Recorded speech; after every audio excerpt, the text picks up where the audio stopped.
Welcome back to the Go to Go podcast, man. Episode 115, week 14 of the NFL season right upon us, man.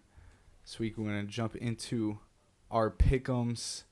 Quick recap, man. What a week for you this week, man. I know you're excited. 15-1. Oh, yeah, hold on. Let me make sure you got all my picks right, bro, because you've been known to.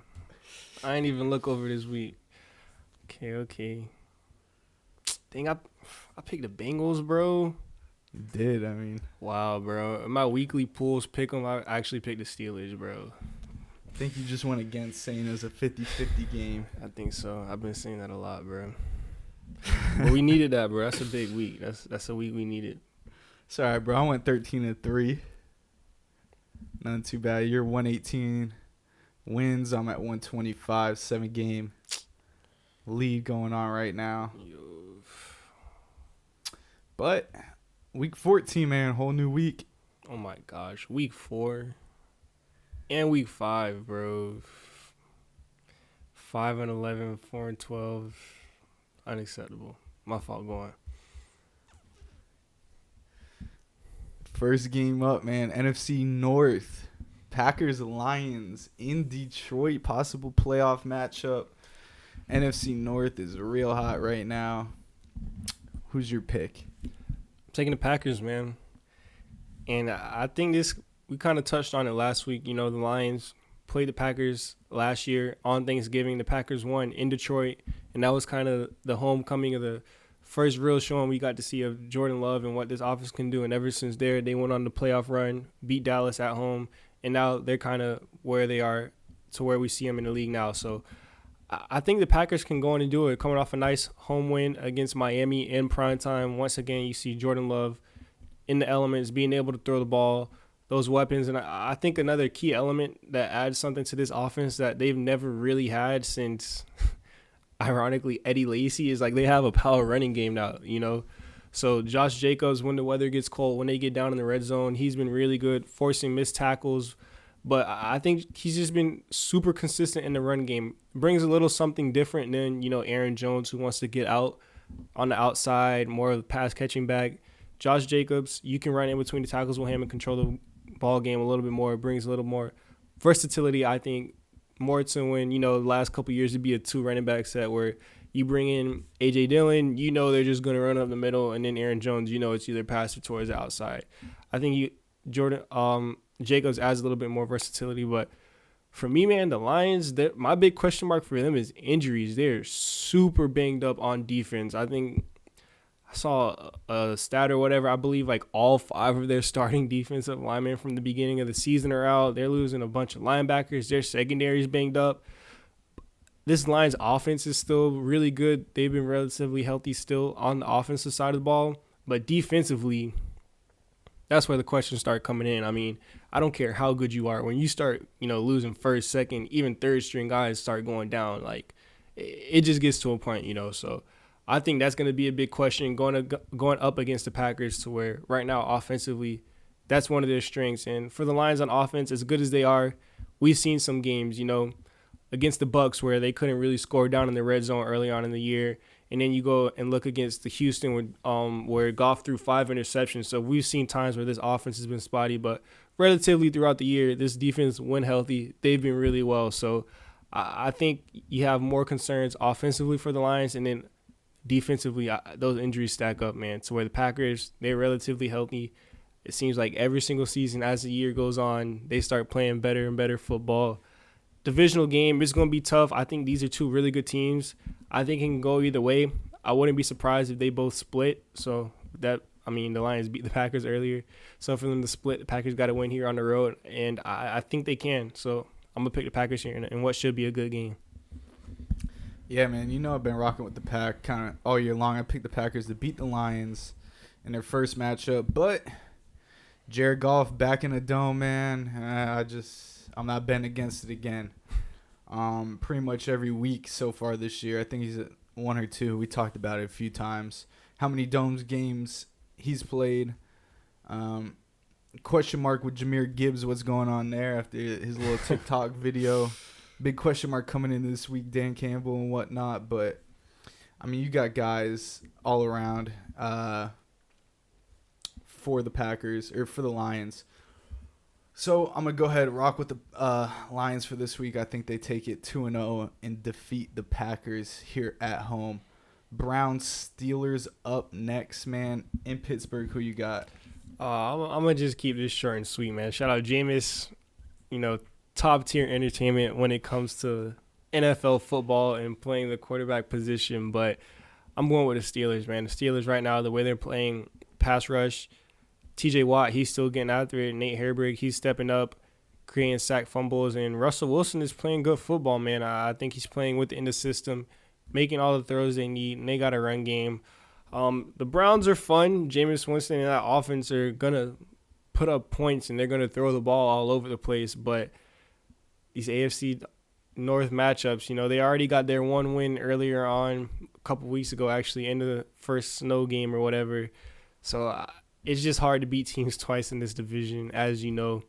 I'm going with the Steelers, man, but I'm sure there'll be no shortage of memes, clips, antics, funny quotes, fights, all of the above. But I'm going to take the Steelers in what should be a good AFC North matchup. I don't hate it, man. 2 times same year, especially in literally 1 week separated in between. I don't hate it for you going with the Steelers. They've been hot. They've been playing real good.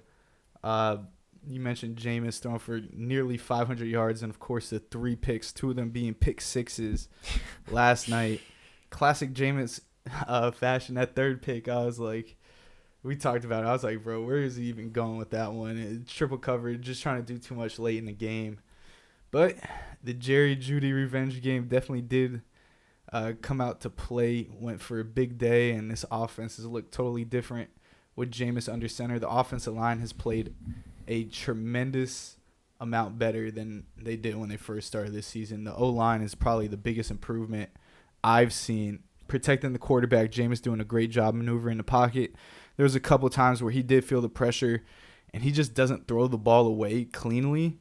And I'm like, throw it away. But if I know he throws it away, it's probably in a double, triple coverage or some defenders all over it, knowing Jameis. So he really just doesn't know how to throw the football away. That's one thing I've noticed. He'll either just take the sack or throw the most dangerous pass of all time. But that's what you're going to get with Jameis. So in terms of the Browns, man, the defense, Denzel Ward made some plays. Grant Delpit in the run game made some plays. Outside of that, it's really not good. Devin Bush made a couple plays. Myles Garrett banged up. But you got Martin Emerson, one of the best man press corners we've had in a long time, and he's 15, 20 yards downfield. Scheme, he hasn't played that well this year. Whatever it is, Newsom's cooked at this point. This defense just doesn't look the same. They play a little bit more motivated than they had in weeks past, but I know it's 2 pick sixes.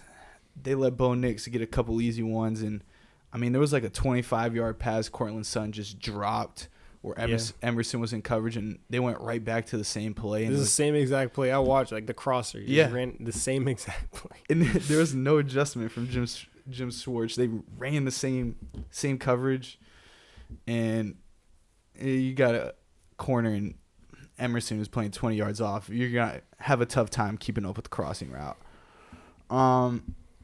But yeah, I'm going to rock with the Browns, man. Jerry Jeudy, Elijah Moore, and David Njoku. I think Elijah Moore has 500 yards on the season. He's had 400 the past 5 weeks. Jerry Jeudy, obviously, all his receiving yards basically come in the last 5 weeks as well. Njoku tied the Browns' receiving record for touchdowns in a Browns career, and he needs one more touchdown to have the most touchdowns since 2017 as a tight end. Who has the most? I don't know. For like tight ends? A season or in Browns for tight ends career? Which one? There's no, I'm asking which one is David Njoku about to break? He tied, or he broke. He's tied right now for the most touchdowns since 2017 as a tight end in the NFL. But he also tied Braylon Edwards for most touchdowns in a Browns uniform, receiving-wise, ever. Well, since 1999 when they came back to Cleveland. But yeah, I'm rocking with the Browns on the road, man. Just went 2 I want 2 games against the Steelers this year, and then I hope they lose out the rest of the season. Just go ahead, beat Pittsburgh for me, get a little dub, and I'm cool with the rest. So, from the outside looking in, the most of my Browns knowledge basically stems from what I hear you say on this podcast. But from what we saw last year with Joe Flacco coming in, leading them to the little playoff run, and then what we're seeing now with all the numbers they're putting up, they changed to Jameis Winston. What do the Browns do next season at quarterback? Or what would you like to see the Browns do next year at quarterback? So they beat the Steelers this week and then lose out, right? Go ahead and get a top 10 draft pick. Depending on what that draft board is looking like, you might have to trade up, you might not. You get a quarterback with that first round pick that you have. Jameis Winston re-signed. He's a bridge quarterback. And kind of like the Broncos did, a little less money. You might have some dead cap in Deshaun Watson. Whether he wants to stay on the roster or you cut him, it's not going to make any difference. So you could keep him there, compete. He wants to compete at camp, but you go ahead and bring in one of those young rookies coming into the league. Is talent over the board. Which way you go, I don't know. I've been notoriously horrible at projecting quarterback prospects out the draft, so I just got to rock with one. And Jameis Winston is most likely your starting quarterback next season. I don't hate it. I think you got to run Jameis back at least one more season. I would take a quarterback. It just depends on the pick because I feel like if you're not getting one of the top 2 picks this year in the draft, it is not a deep quarterback class at all. Like outside of Shador and Cam Ward, like come on, bro. Like, do you really want Jalen Milroe, like Carson Beck? Nobody like, wanted Bo Nix. I understand that, but he was a better prospect coming out. He was just older, but I agree. He's had success. We saw him like once he got drafted to the Broncos. Like we both predicted him to go to the Broncos. We said he would fit well in that system with Sean Payton. So the first 2 picks, though, the Jags, do you think they take a quarterback? No. Probably not. So but the Giants and Raiders both probably going to end up taking a quarterback. So you're going to have a worse schedule before them. I mean, a worse record than them. It's going to be tough. No, I think the Raiders go out and don't draft Shador, and they go sign Danny Dimes this offseason. After he already said he doesn't want to be there. Yeah, that was just this year. Maybe if the bag's looking right. Maybe you bring in Sam Darnold, bro. Have him compete with Jameis. What, the Browns? Yeah. Don't I wouldn't hate it. I mean, bro, we just need this roster, man, is the aging roster in the NFL. They have one of the oldest, if not the oldest roster in the NFL. So it's go mode for them. It's really win now. That's why they brought in Deshaun Watson. It's a win now team. This roster is built to win now around them. You don't have any pieces getting any younger, and you got cornerstone pieces at the end, corner, Jerry Jeudy now at receiver. It's been sort of a revolving door of receivers over time between, they first brought in Landry, Odell, those guys. Then you get Amari Cooper in the door, had him. Now it's Jerry Jeudy. And he looks like a true number 1, man. I was going on NFL Shop. I was about to cop a little jersey, but they didn't have the white one, so I held off. But it's about to cop a 954 Legend jersey right there. Well, I think regardless, if you do go with Jameis, like even if the season doesn't go as well, you guys don't win games, I think it'll just be better vibes. Like you saw Deshaun Watson out there. It just didn't look enjoyable to watch or to be around. You would come on this podcast all the time, and whenever we talk about the Browns, it's just outside of that one Ravens game, it's just doom and gloom. But I feel like that was last year too. Yeah. So I feel like as long as you have Jameis back there, like I mean, even if you are losing, at least you can get like a funny clip or something, and he'll throw for like 400 yards. What happened, bro? Deshaun played so well against that Ravens team. God, bro. That was a game, man. They came. Defense played well. I don't know, man. It hurts. This shit, yeah. Jameis, sorry to interrupt you. You're Jameis. I love Jameis. That's horses prepare for battle, and the Lord. I always forget the second. Who are you taking right now, man? Jameis right now for the Browns or Baker before the shoulder injury? Baker before the shoulder injury. Yeah, at least I knew he was good for like 20 touchdowns and like 12 picks versus like 30 touchdowns and 30 24 picks. and it's like Yeah. 15 of them are pick sixes.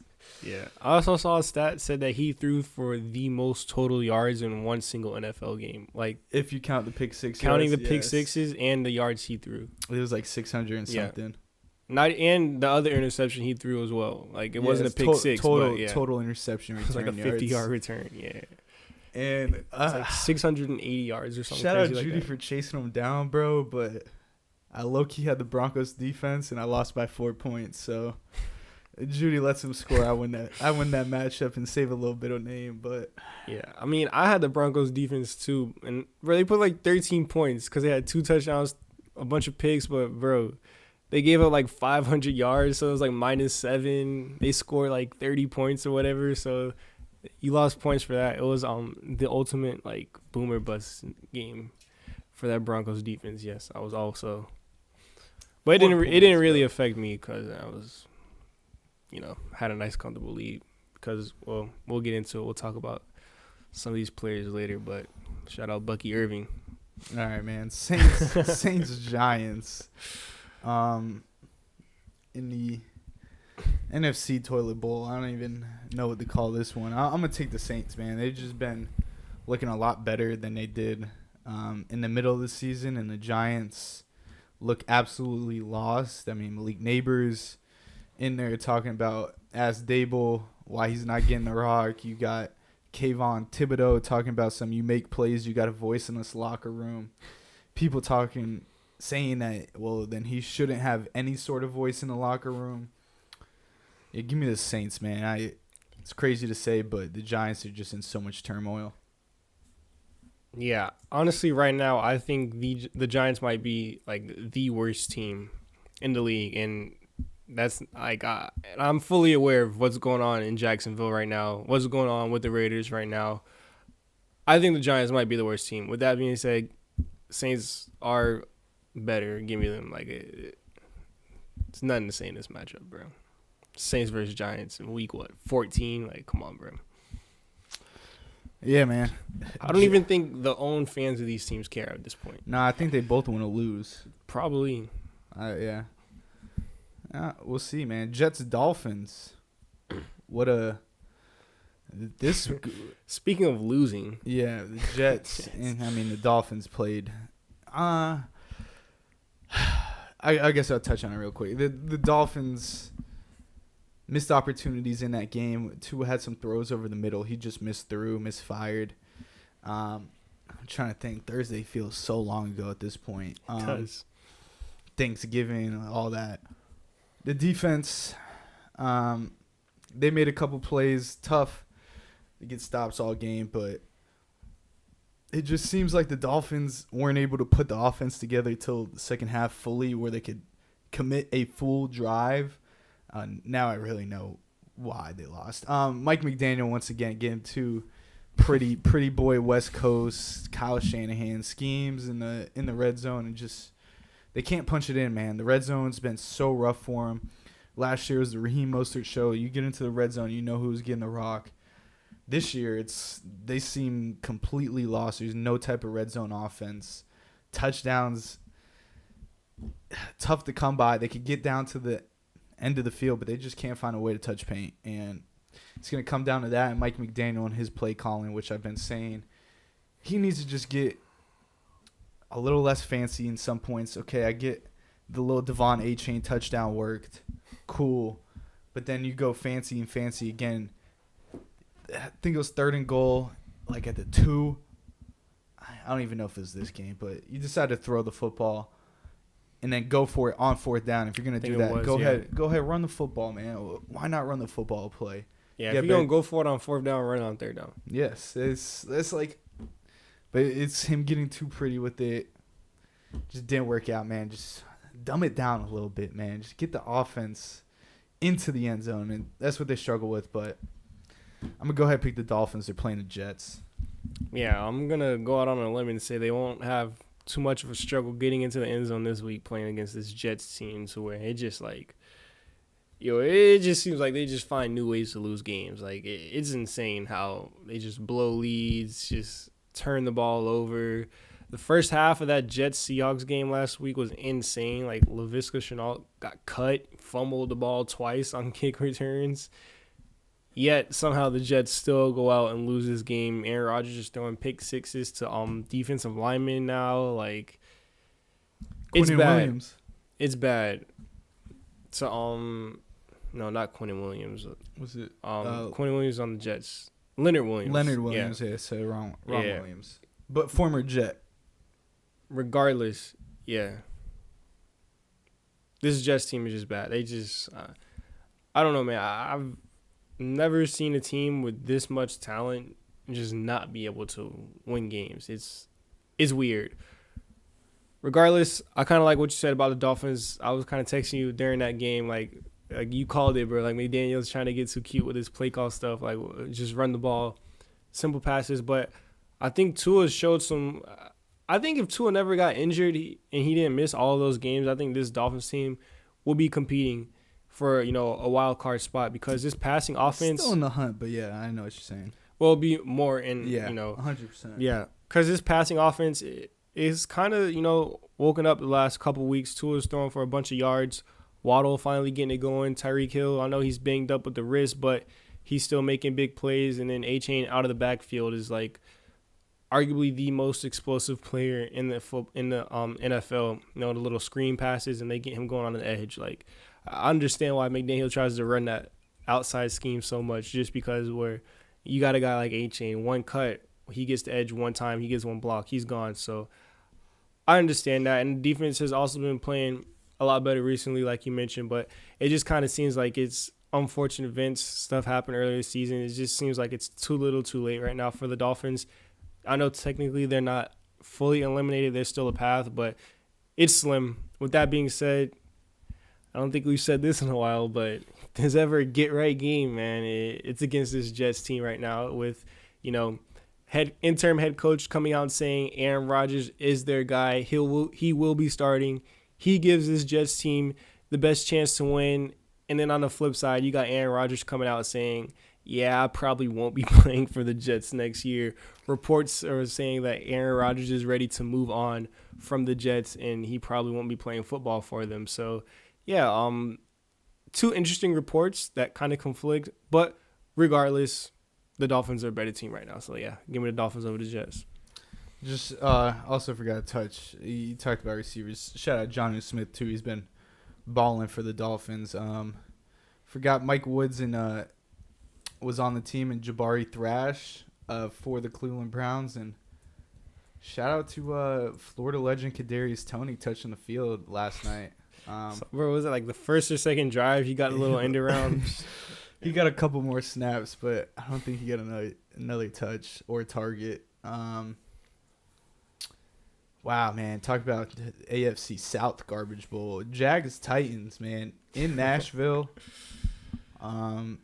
Two fan bases that could really get drunk and bond over terrible football.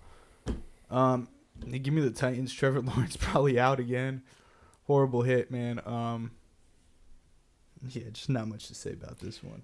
Yeah, saying this in week 14 of the 2024 NFL season is kind of crazy, but I believe the Titans are a more complete team right now, man. Like, it's not too many teams you can say that about, other than the Jags, who have Mac Jones going out there doing his best impression of when he was playing in that one winter game when he had the scuba suit on and they ran the ball every single play. 3 times, I think, yeah, the whole game. Yeah, ever since that, it looks like Mac Jones is just stuck playing in that, like, 40-mile-per-hour freezing cold wind game, even though he's down in Jacksonville where it's 72 and sunny. Yeah, Trevor Lawrence, tough hit. It's brutal. Being on the defensive side of the ball, like, I understand that's super hard with the late slide. Like, is it a dirty hit? Yes or no, but I just think stuff like that happens so fast on the field. It's a go either way. Like, it's just unfortunate.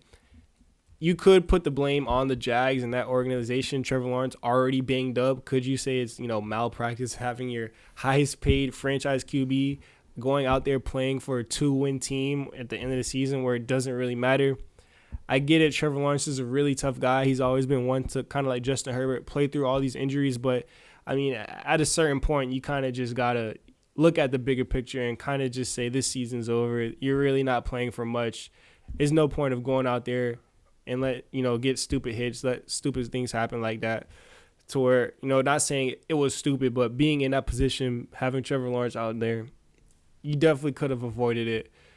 But regardless, I understand he's a competitor. He wanted to be out there. He wanted to give his team a chance to win. So, I mean, I'm not mad at it. I got Brian Thomas Jr. in fantasy. Definitely not mad at it.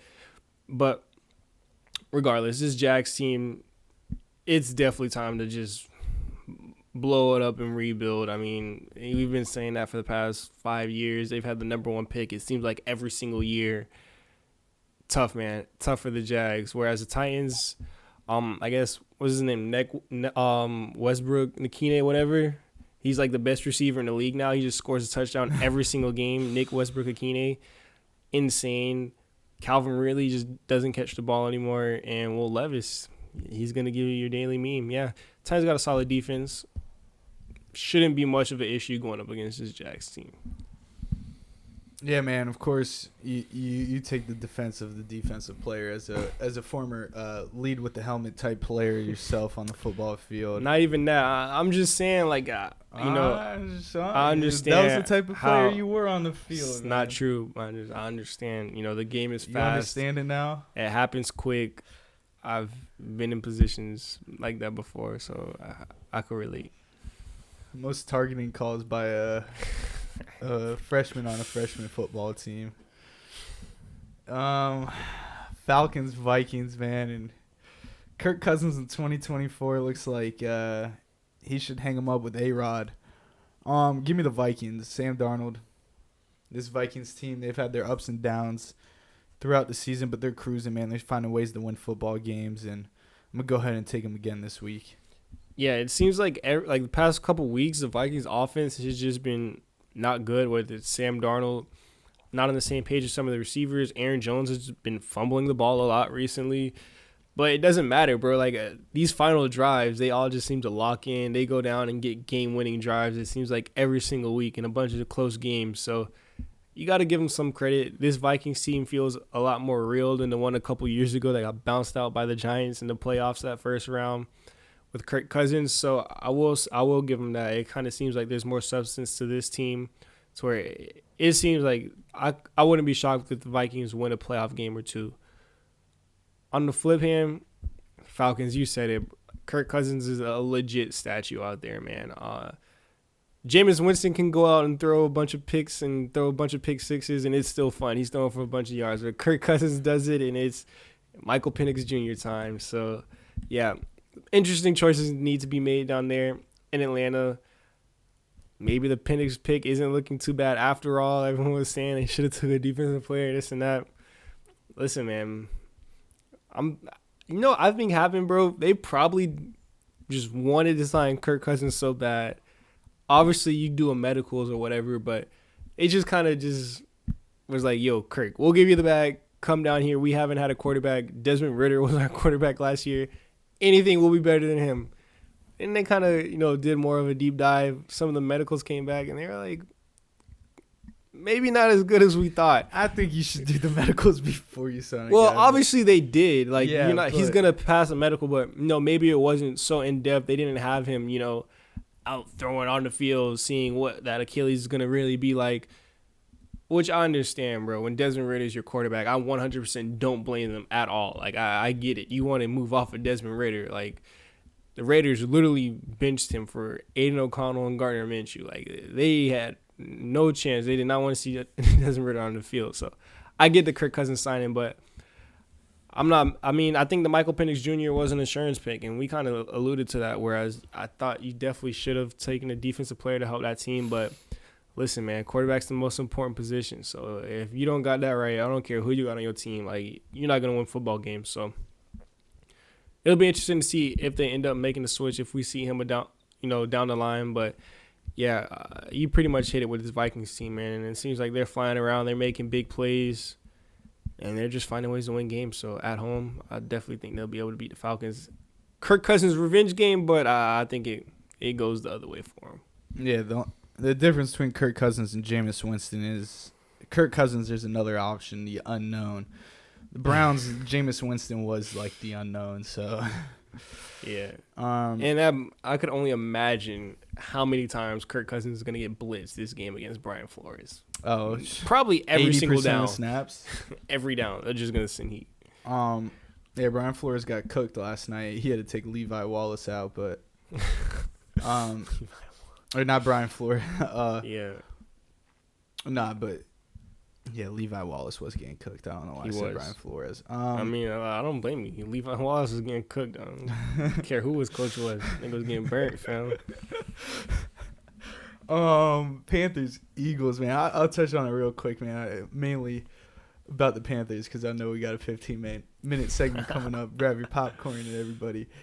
Panthers, man, Bryce Young, they've been playing some good football, man. I just want to shout them out. Turn the season around. Bryce Young turning the narrative around on his name.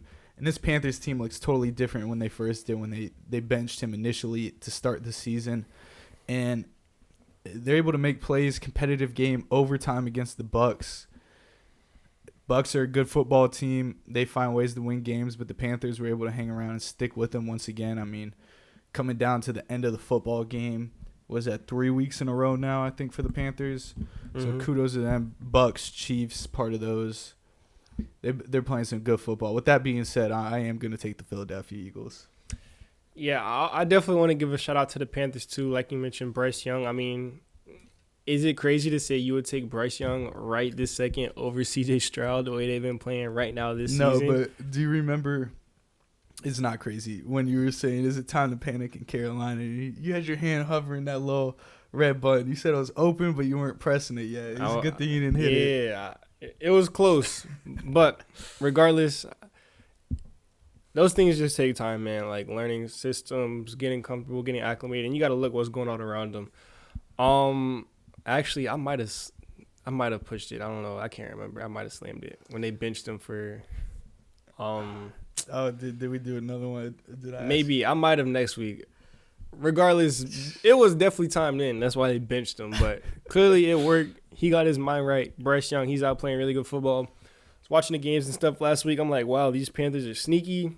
I wonder who they play next week. Like, I'm going to definitely pick them against Alexi. Definitely get a game up on them. I could see the upset. Spoilers, and then I was like, wait, yeah, I forgot.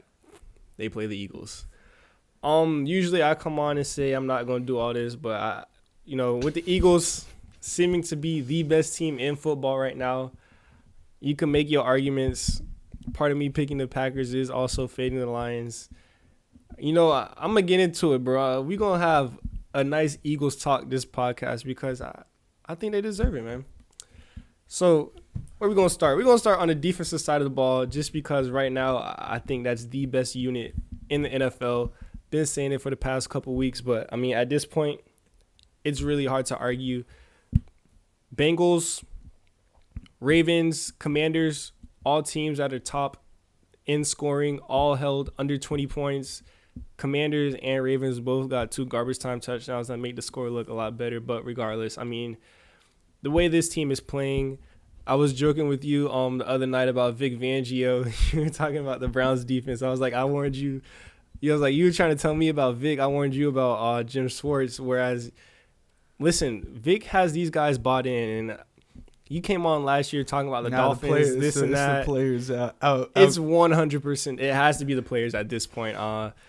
Those guys just, we joked about for this podcast, heart and stuff. I just don't think a lot of those Dolphins players had heart, Don't like to be coached hard because the way this Eagles defense is bought in, the way these guys are playing for Vic Fangio is the best defense in the league. I think what has to do with it also is there's a lot of young guys, a lot of guys to where, this is either their first or second defensive coordinator. This is kind of all they know in the league. They don't have a bunch of veterans kind of like that Dolphins team had, to where we do got some nice veteran captains, but a lot of this defense, a lot of these guys are young, man. You got 2 rookies, arguably the best rookies in the league, contributing at their respective positions. Quinyon Mitchell still hasn't allowed a touchdown. Defensive player of the year, give it to him. And then you got your boy Cooper DeJean. Big hit on Derrick Henry. Across the whole league? What do you mean across the whole league? Quinyon Mitchell, defensive player of the year or defensive rookie of the year? I mean, you could make the argument defensive player of the year. Yeah, I'm saying you could make the argument. I know you're gonna make it. But Defensive rookie, defensive player. You know what? I'm gonna say rookie because we'll get to defensive player of the year. That is also on this defense. We'll get to him. But regardless, secondary is flying around. Reed Blankenship, Chauncey, those guys are really stepping up. But I think this defensive line, Jalen Carter, the plays he makes on the field, he just flashes. He gets in the backfield so quick. Big sack on Lamar outside of the pocket. Like, it is not so many defensive tackles that are able to make a play on Lamar in space and bring him down for the sack. But defensive player of the year, if you want to make the argument, is Zach Bond. Like, he's literally everywhere on the field. I sent you that post of his stats compared to Luke Kuechly's up to this point, and they're all pretty much similar or better. When you watch the games, like, he can sack the quarterback. He's dropping back in coverage. He's just always around the ball, flying around, making plays. I think that's the big reason this defense is so good is they're all bought in the physicality. And then you look on the offensive side of the ball, arguably the best offensive line. You want to say the Lions, sure, but the Eagles have to be right up there. And when you have someone like Saquon Barkley, who, this is the first time since 2012 where it's been legit MVP running back conversations. I know last year, we kind of talked about it last week. McCaffrey was in them, but it didn't really seem like people were taking him seriously. It's where at this point, Saquon Barkley is literally second in the MVP race in terms of odds behind Josh Allen. So I think you got to give Saquon and this offensive line a lot of credit. Jalen's playing clean football. I know I came on here earlier and said he's due for 1 or 2 turnovers a game. You just got to live with it.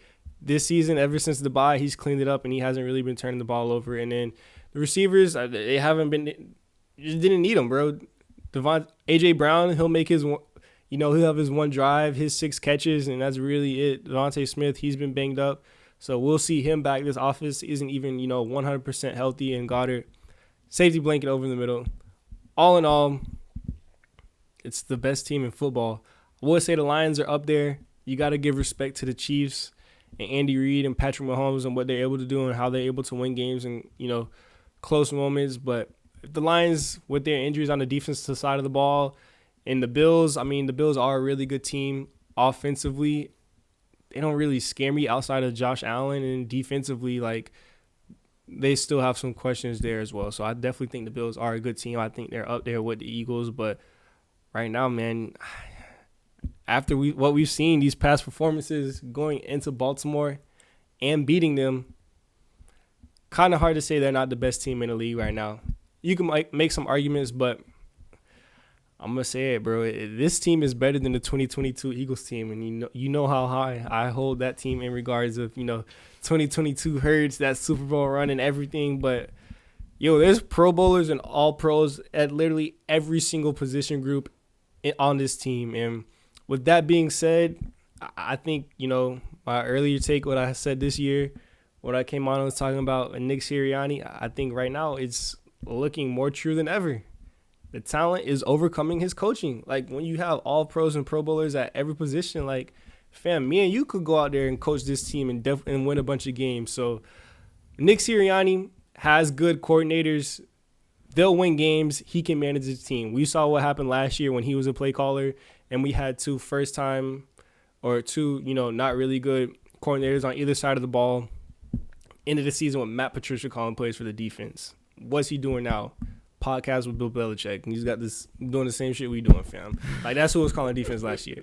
So, yeah, man, I just think right now this Eagles team, Nick Sirianni, with the right coordinators, with good coordinators, they're on the right track. The only thing I will say coming down to the coaching is with the coordinators and with Nick Sirianni as your head coach, you got to capitalize on this window, man, because I don't know if they'll be back next season. I'm not too worried about Vic. He's kind of done the head coaching thing already. He's kind of at the point in his career where he gets to choose where he wants to be at. So he chose Philly. I think Vic can, have a little tenure here. But offensive coordinator-wise, Kellen Moore, the way he's been calling plays and stuff, I know the coordinator over there in Detroit, what's his name? Ben Johnson. Yeah. I know he's the hot name. Everyone wants to get in. But he's only leaving for the right. Exactly. So outside of him, I think arguably you got to look at Kellen Moore, and Kellen Moore has, even the Eagles. He interviewed to be the Eagles head coach before we hired Sirianni, so he showed interest before taking interviews and becoming a head coach. With the way he's running this offense, the best rushing attack in the league,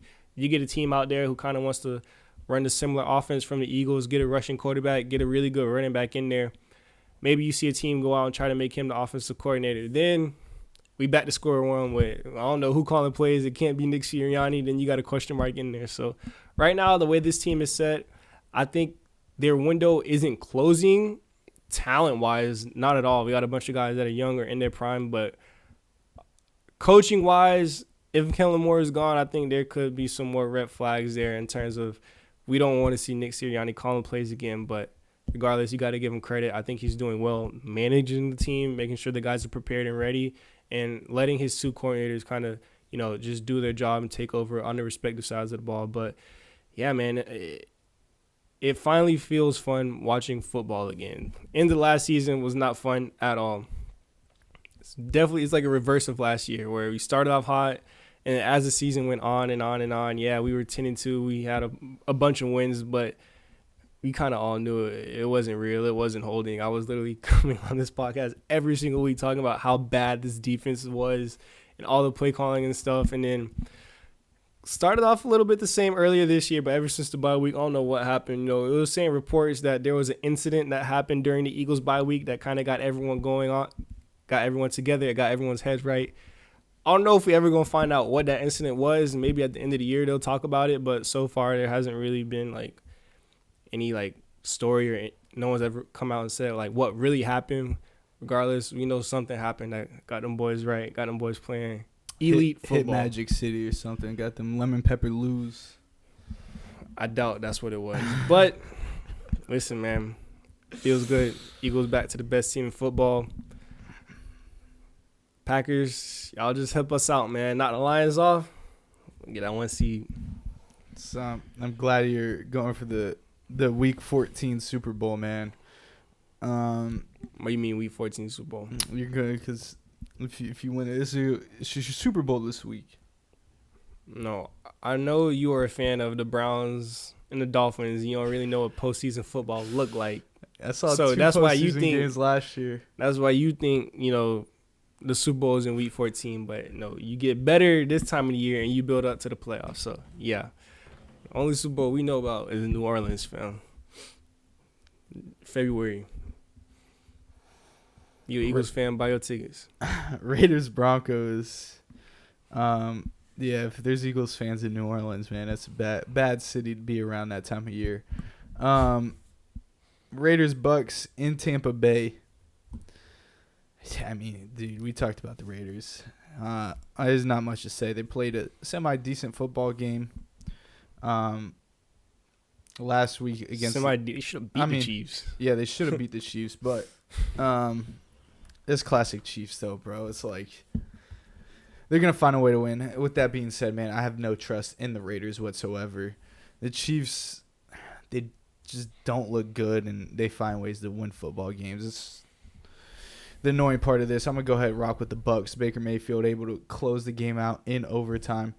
A lot closer than I thought this game would be, that Bucks-Panthers game last week. But they prevailed, got out the dub, and Mike Evans did have a couple drops I saw throughout the game as well.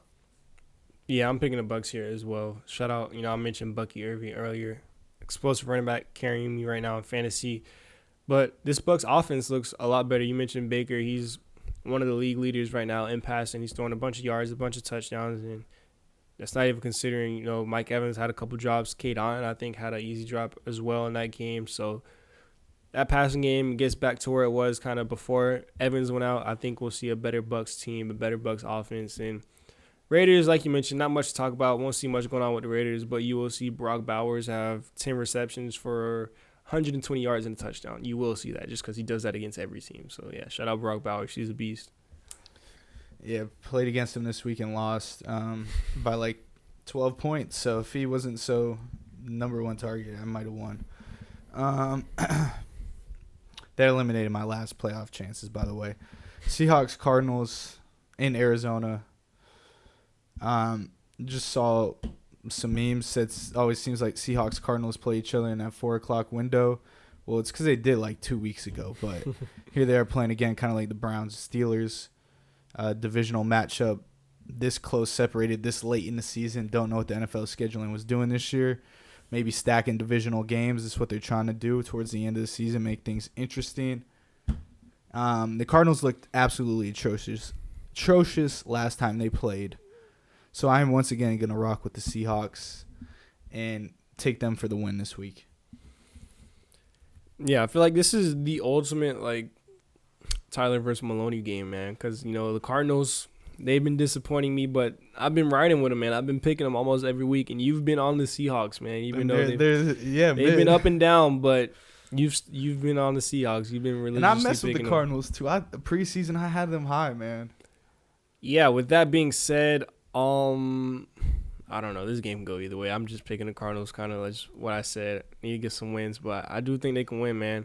Especially at home. The Cardinals have been a different team. They've been a lot more successful. They've been better at home than on the road. And Seahawks coming off of a big comeback win against the Jets. They were down like 21-6, 21-7, which is concerning, down to the Jets. But they were able to come back and win. Cardinals, close game. Lost to the Vikings on the road. Tough team. Kyler played okay. But you want to see that Kyler-Marvin Harrison Jr. connection get going a little more. Trey McBride is a beast, but he just doesn't score touchdowns. In fantasy, he had like 9 receptions for like 132 yards and no touchdowns. The only touchdowns he scored this year is 1 rushing touchdown, and he recovered a fumble in the end zone. Those are the only 2 touchdowns. He doesn't have any receiving touchdowns this year, which is crazy considering he's one of the top tight ends in the league. But yeah, man, I think this could end up, unlike the game earlier in Seattle, with maybe the weather has something to do with it. I think this could be a shootout because the Seahawks, and they're going to throw the ball all over the place, and I think Kyler and those weapons at home, they have the opportunity to spread the ball out a little bit more, get the run game going as well. So I think it should be a good game, and I think after this game, whoever wins, I think the other person just should be banned from picking the other team because they're going to be out of playoff contention. They're not going to be really relevant after that point. This game is kind of like for all the marbles, so to speak. I mean, the NFC West is kind of still up for grabs either way. It is. The Rams are making some noise. The 49ers, I don't know how you feel about them. I'm chalking them out. I mean, you saw my pick this week. Yeah. Yeah. I had the Cards going 7-10 and the Seahawks 9-8. So beginning of the season didn't have too much separation for him. I wonder how that. I put a note on that cotton candy burrito. I wonder how that's selling in Arizona so far this season. Wow. Speaking of the 49ers, Bears-Niners in San Fran. I'm just picking the Bears for the fun of it at this point. Yeah, just not much to say. I just am very, very, very disappointed in the 49ers football team, whether you want to talk about that. Christian McCaffrey just selling his whole life for last season, what he did on the football field for whatever he did, and because this is number 1 overall pick, man, and Achilles injury, supposed to be the guy, good to go week 1, then the calf. Puts up 8 points for me this week. That's the 12-point game I lost this week. Threw me out the playoff. Like, bro, Ayuk I had on the roster. Like, hey, just the Niners, bro, Shanahan. Them boys, I think they haven't won a game since they put that MAGA hat on at post-game, but I think that's what it was. I'm just going to go ahead and rock with the Bears. Nothing analytical. I got hate for the 49ers, and I like their downfall at least a little bit. Yeah, man, listen, the Super Bowl hangover loss to the Chiefs is real. Coming from an Eagles fan, and I kind of touched on a little bit last season, it's a thing. So, yeah, the 49ers right now are going through it with the injuries. It's a blackout hangover. It's not even just a regular one. Yeah, they're going through the injuries. The last 2 games have been in Lambeau and then in Buffalo, 2 horrible weather games. Brock Purdy missed the one in Lambeau. So they get, they'll be back in California. The conditions should be a lot better. So Brock Purdy, he's out there. Offense should look a lot better. Defense, you're still going to have some question marks with the injuries. They're super banged up. Guys limping around. But offensively, even though McCaffrey's out, I mean, just plug and play any capable NFL running back. They're going to have success in that system. And I think Brock Purdy is good enough to find some success at home when the conditions are right, not like when it's snowing in Buffalo. It's not Josh Allen. But, yeah, man, the Bears, Matt Eberflus, everything that went down with that whole fourth quarter should have been overtime situation. It's bad, man. Just not a good look. You got players, Jalen Johnson coming out saying, it's a business. Things happen. Sometimes the guys got to go. Like, players clearly weren't happy. Caleb Williams, he's been playing a lot better. He's been throwing the ball all over the place, so I can definitely see why you picked the Bears. DJ Moore and Keenan Allen are kind of, awakened, so to speak. But I think the 49ers at home are better than this Bears team. New head coach, I think it was a passing game coordinator or whatever, who started the year as passing game coordinator, and then when they fired their offensive coordinator, he became the offensive coordinator.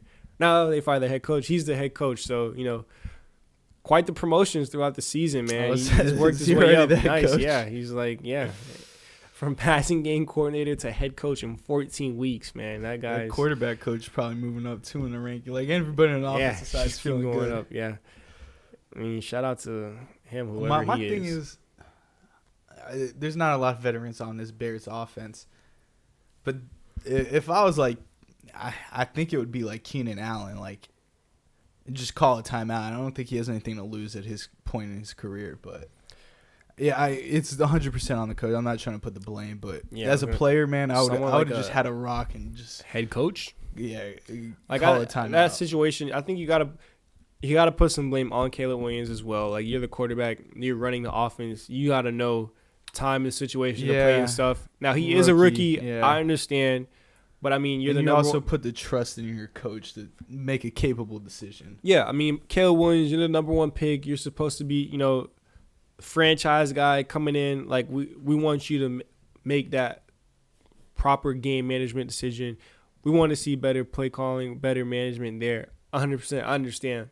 You got to put some blame on him. But 100%, like, without a doubt, it is so much more on that head coach and what's happening. Like, even if you gave the go-ahead to, like, let Caleb run the play and you're not going to call the timeout here, like, it gets to a point where you're seeing the clock run down and clearly your offense and Caleb aren't set. They aren't prepared. Like, you got to come in and call that timeout. Like, I mean, he's not a head coach anymore. It's like, what are you gonna take it with you after the game? Like, it makes no sense. You got to call that timeout there. I think it's definitely 100% on Eberflus. But I think as a quarterback, you got to give him some blame as well. You got to be locked in. You got to know time management and things like that. But like you mentioned, rookie, cut on some slack.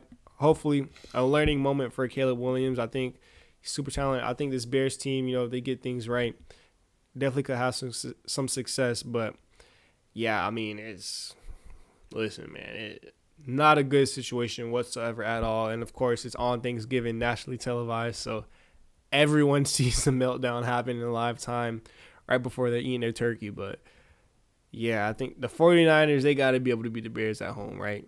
Good weather. They got to, right? They should. Give me the Niners. Yeah, man.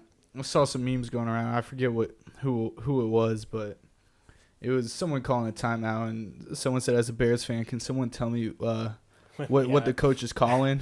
I saw that, yeah. Bills Rams in LA.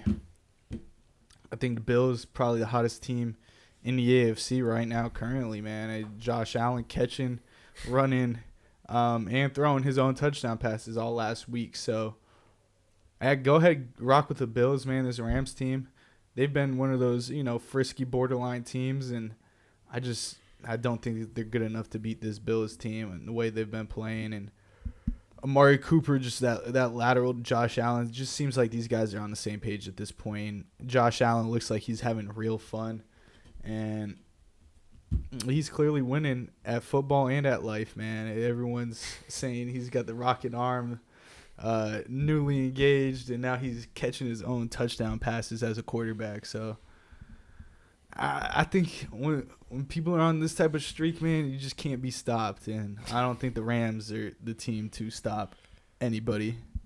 Well, I wouldn't say that. I mean, Amari Cooper and Josh Allen are on the same page because Josh Allen literally came out and said, I ran over there because I thought, I threw such a bad ball that it might be intercepted. So clearly they weren't on the same page there. Now I know weather elements, other things go into it, but I mean, I can't argue that, man. The Bills are arguably the hottest team, a bunch of big wins. I mean, stomping out the 49ers, they end the Chiefs winning streak. Like, they got some big wins here. Already clinched Ravens. They already clinched AFC East. So they do got a lot of things going for them. But I think this Rams team is sneaky, man. Sean McVay, Matthew Stafford, both of those receivers on the outside, Kyron Williams in that run game. If this offense, if we get a fully locked in, totally clicking Rams offense, I think it can give some trouble for this Bills defense. And then defensively, front seven for the Rams, man, they've been playing pretty good. I saw them against the Eagles game, Jared Verse, Brian Fisk, those two young guys. They do a really good job getting at the quarterback. They can create some pressure. So will we see Josh Allen have to create more, go out, use his legs a little bit more? I think this will be a good game. I think it'll be a little bit closer. I think the Rams have a chance to win this game. Now, the Bills come out, they pretty much just steamroll them. I wouldn't be shocked. But like I said, if we get a really good Rams game, if Sean McVay's in his bag, if he's dialing up a bunch of plays and Stafford's hitting and those guys on the outside, I believe they can win with the best of them, with Cooper Kupp and Puka Nacua. I think there's a chance. So, yeah, give me the Rams here. Yeah, and Blake Corum got some touches last week as well in that run game. He did, man. yeah. Like to see him get involved, taking in this year's draft. Chargers, Chiefs. Don't get him involved to have Kyron Williams in fantasy. All right. I don't care. I'm playing spoiler in fantasy. Chargers, Chiefs. Against who? Against whoever. Playing me, bro. I'm playing you. Yeah. So don't even set your lineup, fam. You not yo. I mean, I might as well not. It's basically the same thing. Yeah, you out, fam. Just let me get my seating. Chargers, Chiefs. You got it, bro. It's my worst fantasy year of all time. It's just not even. Chargers, Chiefs. Arrowhead. Just talked about the Chiefs. I like this Chargers team. They played some good football. Found ways to win. Lost the brother matchup, but I think they're a competitive team in this AFC West division. I just think the Chiefs are just gonna find a way to win this football game. So I'm not betting against them. I think it's a safer pick here in the Piclk'ems, so I'm rocking with them.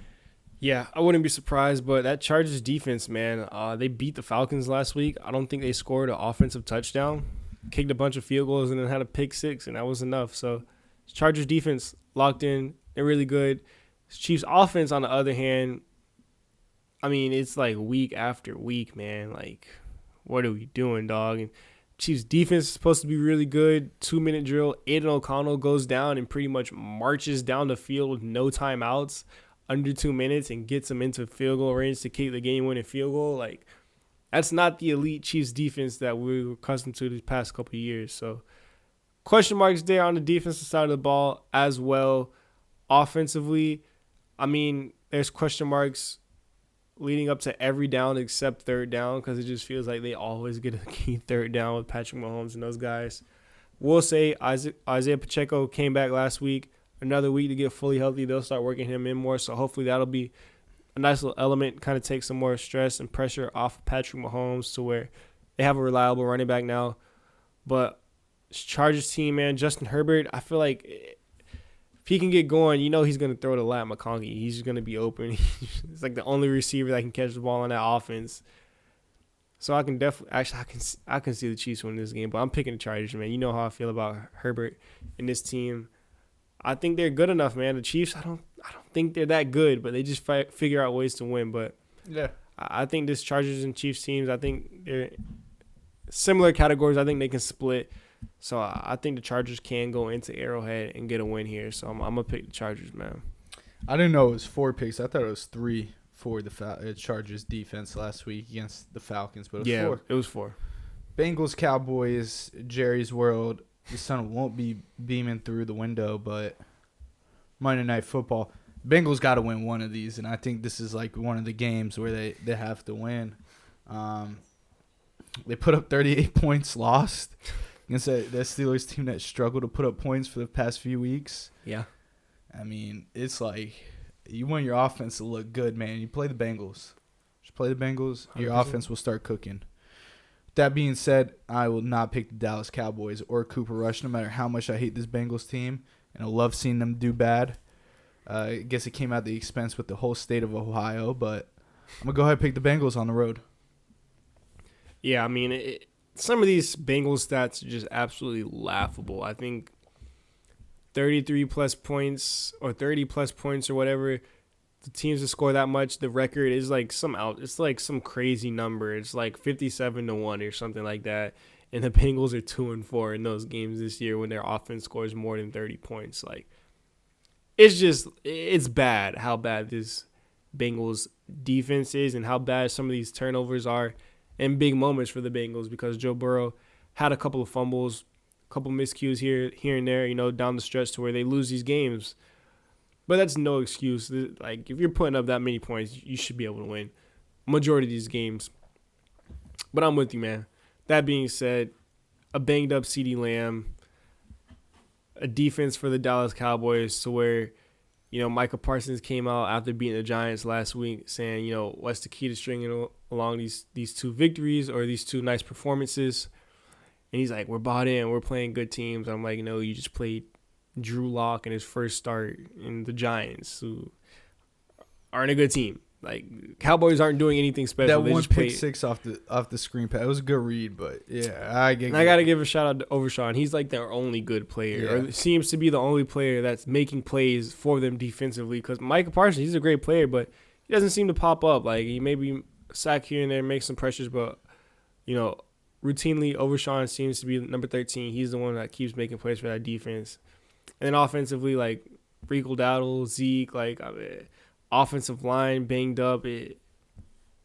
Cooper Rush. There you go. Bengals scored 30 points. Cowboys won't. There you go. Our OPOYs are looking like the coldest takes of the year, man. Yours is Garrett Wilson, mine CeeDee Lamb. Yeah, in the Garrett Wilson one, I don't hate it, bro.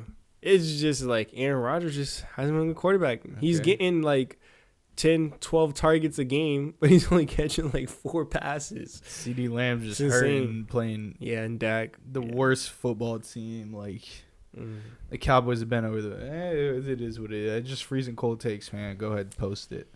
Yeah. I was going to wrap up Week 14 Piclk'ems, man. Last week for buys.